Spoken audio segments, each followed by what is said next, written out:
Hey friends, this is Miss Inglada. I hope everyone is staying safe. I miss all of you. I'm excited to share with you that each week there will be a new read aloud. For this week, I will be reading aloud We Are the Gardeners by Joanna Gaines and her kids. And the illustrator is Juliana Swaney.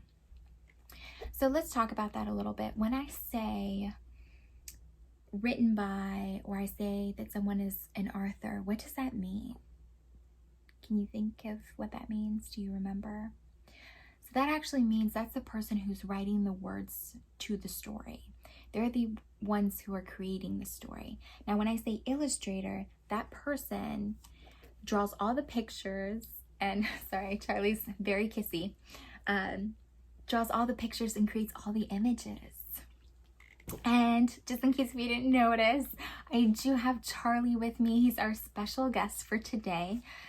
He's actually been a little sad for the past few weeks because we've really been indoors, but something that really cheers him up is the read alouds that I've been doing. So I hope you enjoy them as much as he does. And yeah, let's get started. Oh, very quickly, there's two things that I want you to look for while we're doing the reading. The first one is, what are 3 things that a plant needs in order to grow? And then the second thing is, what is the conflict and resolution in the story? Okay, that's part of our story elements. So the conflict is the problem that the characters continue to come across. And then the resolution is how we solve that problem. Okay, so just keep those things in mind as we go through the story. Okay, let's get started.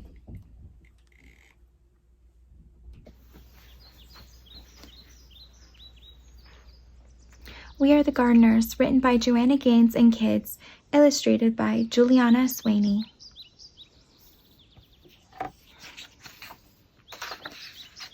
We are the gardeners.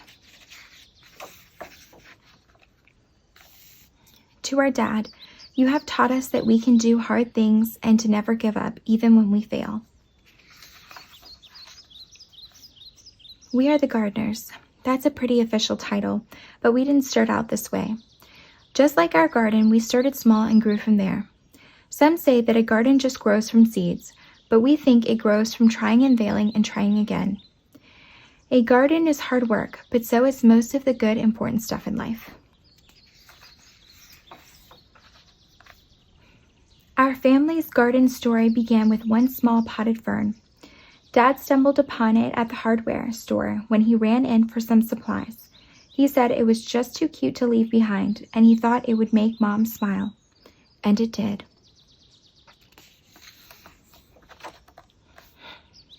We chose a sunny windowsill for that pretty little fern. It seemed like a good, safe spot for him to grow. This was back when we were little kids, but we still remember visiting the plant each day to give him a drink, and sometimes we'd even whisper to him a bit.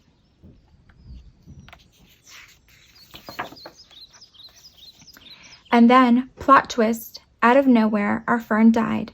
Death by overhydration. That's just a fancy way of saying we gave him way too much water.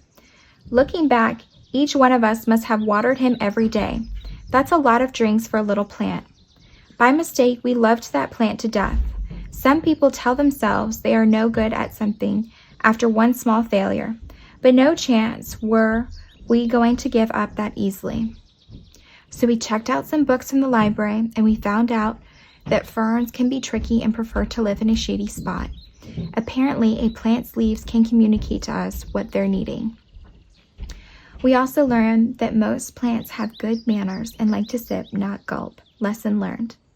That's cute. It's like they're having a little tea party. Dad got us a fresh fern, and with it came fresh hope. This time we set the pot on our piano, way on the other side of the room, where the sun wouldn't give him so much attention. We made a watering schedule and took turns saying a lot of nice things to our little sprout of a plant. And fern number 2 lived and thrived and grew, and finally, Mom got him a little potted friend. And then another, and then 1 or 2 more. We noticed that talking to our plants actually helped them grow bigger and stronger. so he added some songs and jokes into the mix. Unlike when we overwatered, 0 plants died from us talking too much. Pretty soon, plants were taking over the house, and Dad said it was time to graduate to outdoor gardening. So let's see how many plants they have now. They have 1, 2, 3, 4, 5, 6. They have 6 indoor plants right now. That's pretty cool. Mom was as excited about the new outdoor garden as we were, and she started talking about it with a dreamy look in her eyes.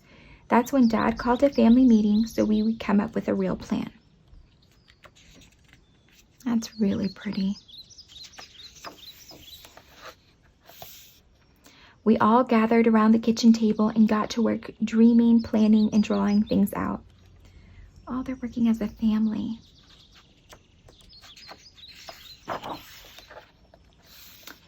We knew we needed a sunny spot, a place where the plants could sunbathe for at least 6 hours a day. We'd be red as radishes if we did that, but plants just love it. And more than that, they need it. In the garden, there is no life without light. So the things that they need, they're saying full sun, good soil, and water. That is pretty cool.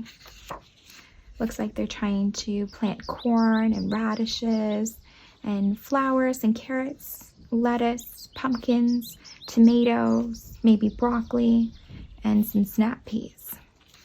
It's really cool. Dad always says that the foundation is the most important thing when it comes to building a house. A house can't be strong if it's built on something weak, and the same holds true in the garden. So, to make sure the foundation of our garden strong, we filled it with something called soil. Good soil, which includes a bunch of teeny living things called organisms, can grow things in it. That's pretty amazing when you stop and think about it. A whole hidden world of life is happening beneath our feet.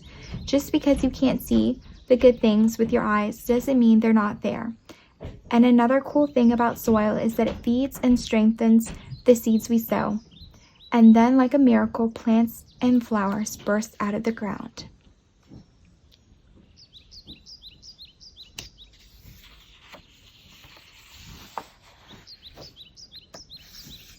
We also know we needed our garden to get plenty of water. Rain is the very best thing for plants to drink, but it's hard to know when and if rain is coming. So a couple other options to keep plants hydrated are to collect rainwater or use a sprinkler or garden hose to get the job done.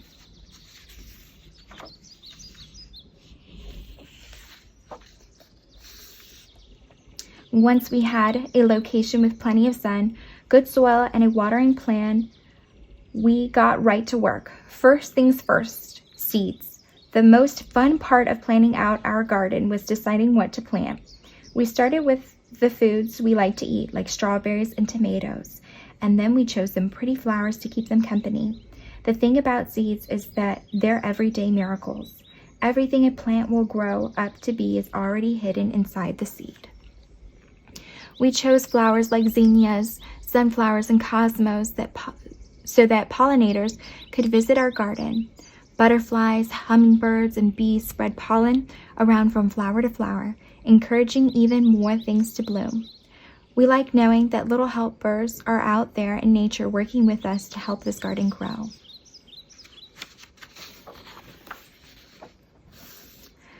The bees must have put the word out that we had a pretty good thing going because, sure enough, all sorts of other critters started to arrive. We quickly found out that there were 3 types of bugs in our backyard: the good, the bad, and the ugly. Let's start with the worst part. It was a pretty sad day when the aphids, pronounced aphids, arrived. They are some of the more well-known villains in the gardening world. They suck the life right out of plants. But then the ladybugs showed up to eat those pesky aphids for lunch. Ladybugs are, for sure, part of the hero camp, bravely protecting our plant friends from harm. And we've got to tell you about earthworms. They're like the secret agents of the garden. Earthworms eat all of the dead things, like old roots and leaves, and turn them into life for the soil. Every time we found one, we would all high-five and celebrate. They aren't really pretty, but who cares? They're awesome and we love seeing them hard at work. We realized pretty quickly that we needed to keep the weeds out. They are the true bullies of the garden. Weeds try to steal water, sunlight, and nutrients from our fruits and veggies, and it's our job to make sure those little rascals don't take over. We ignore the garden for too long, the weeds run wild and hurt our beloved plants. It's so much easier to do just a little bit every day. We were officially gardeners and had a real-life garden to prove it. That garden became our pride and joy. Day in and day out, we tended to our plants, making sure they got plenty of sun and water. Every time a new plant sprouted up from the ground, our excitement grew right along with it. As time passed, our garden grew bigger, and so did our family. When our garden was finally in full bloom and growing tall, we'd run through the aisles and watch the butterflies flutter around us.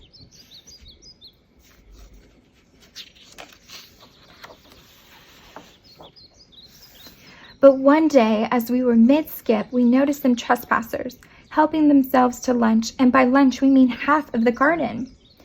Animals may look cute and innocent, but some have a sneaky side. They can wipe out a garden in no time flat. The chickens ate the vegetables, the goats ate Mom's roses, and the bunnies weren't picky at all. They ate anything in sight. Saying goodbye to that many happy plants was even harder than throwing away our very first dead fern. We debated if we should just give up. Was it really worth it to start all over again? Then we remembered one very important detail. We are the gardeners. It was our responsibility not only to grow this garden, but also to protect it. So we put up a little fence to keep the animals out and got to work rebuilding our garden. It didn't take long to get our plants and flowers growing tall again. To this day, our very favorite days are when we get to gather the fruits of our labor. Mom loves to set the table with pretty flowers in every color you can imagine. We help her dream up recipes for the food we've grown. Sometimes when we see all of that beauty laid out, we can't believe our hands helped bring it to life, and it makes all the hard work worth it. It's what keeps us coming back day after day, season after season. We still keep a little fern on the piano to remind us of our small beginnings. Every time we water it, we're reminded not to give up when things don't work out the first time. Because the thing is, whether one potted fern dies or half of the garden is wiped out by little critters, every failure or setback teaches us something. Dad says that every hard thing we choose to do makes us braver for the next time.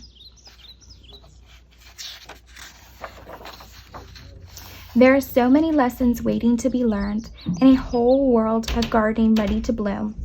We are the gardeners, and you can be too.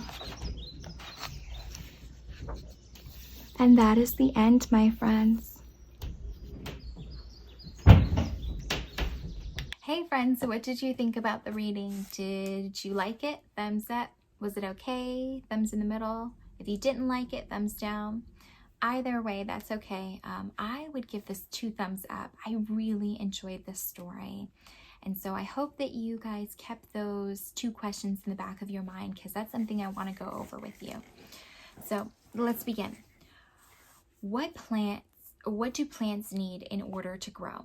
So the 3 things that plants need are sun, soil, and water. Those are the 3 things that every plant needs in order to grow.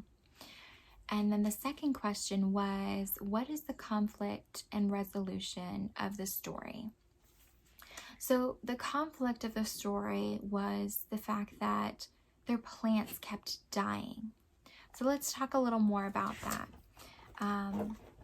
Going back in the book, if you can remember, this was closer to the beginning, their plants were overwatered. So they each kept watering the fern every day. So each of them did that, and that led to the plant being overhydrated. So basically overwatered. And so I don't know about you, but I've definitely been guilty of that because I kept thinking like, oh, my plant's gonna die because it doesn't have enough water. But truthfully, plants don't need too much water every day. So make sure that you keep that in mind. Okay. Something else that they were dealing with was, let me see if I can find it. They were getting weeds in their garden, and weeds are a type of plant also, but they are something that ends up sucking out the nutrients out of other plants. So they're not good. So just be careful with that. And then another thing that they struggled with was with animals. Yes, some animals do eat certain kinds of plants that you grow. And so they found out that the bunnies weren't picky. They kind of ate everything. The chickens ate the vegetables, and the goats ate the roses. So those are just a few animals to keep in mind. But those were the conflicts that they had to deal with. Those were the problems that kept occurring. And so some of the resolutions that they used was to resolve the problem. What they did was they did some research at a library. They used books. Might want to consider doing that if you're trying to start a garden, or if you already have a garden to make to add to that garden. Do some research, look it up. You can, right now it's a little hard to access libraries, but you can access them online, okay? So do some research. They also, I loved this one, they brainstormed as a family. They all sat down, brothers and sisters together with their parents, and they just took a moment and decided, okay, these are some of the problems that we're having. How are we going to solve them? And that is the greatest thing that I've seen so far. That's something that I definitely took away from this story, because throughout the whole thing, even when they got disappointed, even though they were a little sad about losing their first fern, and then making that beautiful garden and all those animals coming in and basically taking it apart, they still stayed positive even after getting disappointed or feeling sad about it. And so they just thought, okay, well, we are gardeners. How are we going to fix this? And that's something that I hope you really take away from this, is that it's really important to stay positive. Until next time, friends, thank you for reading along with me and Charlie. He actually fell asleep a little bit. I'll show you. Charlie, wake up. They're looking at you.